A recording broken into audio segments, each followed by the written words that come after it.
me, Jade. So today I wanted to talk about Japanese TV shows and why they're a little bit rubbish. Dun dun dun dun dun dun dun. A Jade abroad. When I say rubbish, I mean specifically programs that revolve around food in Japan. Now, there are some TV shows that are incredibly entertaining, for example, Takeshi's Castle, which became famous in the UK at least, and other random shows involving various comedians doing ridiculous things for laughs. For example, guys skipping around in loincloths with candles strapped to their heads, spilling hot wax onto their bodies in a game of really weird musical chairs.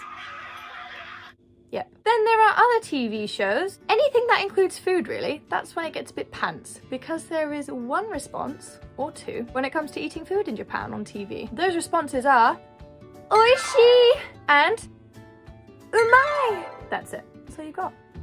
That's all they have.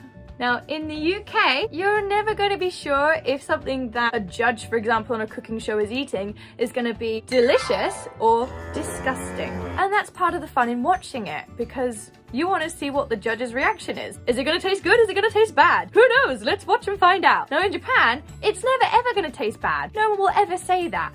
Now, when I brought this up with a Japanese person the other day, they said it's because, well, it would be bad for business for someone to say that that person's food or that product that they're selling is disgusting. And I said, well, yeah, but not everything tastes great to everyone. Another Japanese friend told me that one thing that Japanese people will do is if they don't like what they're eating, they'll say, wow, people who insert this type of food here will really love this, whatever they're eating. And so they get around it that way by not saying, delicious, from my point of view. Smart, right?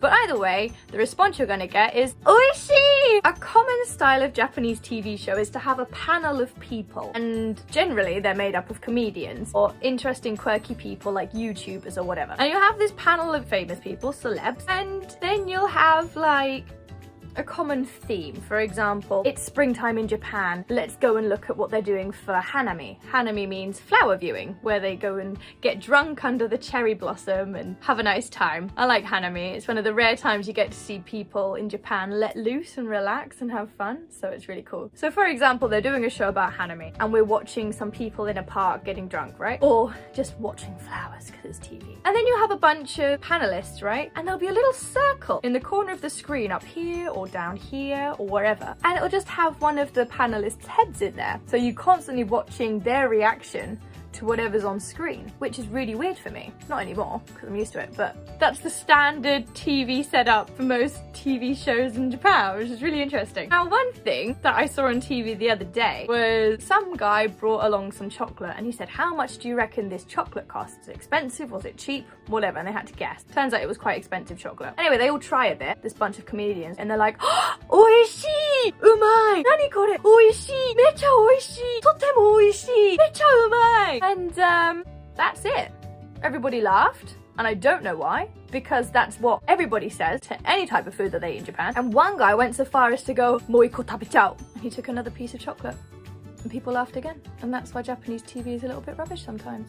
That was my rant. I hope you enjoyed it. If you did, please like it. If you want to comment, please do that. And if you would like to subscribe, be my guest. See you next time. Bye bye!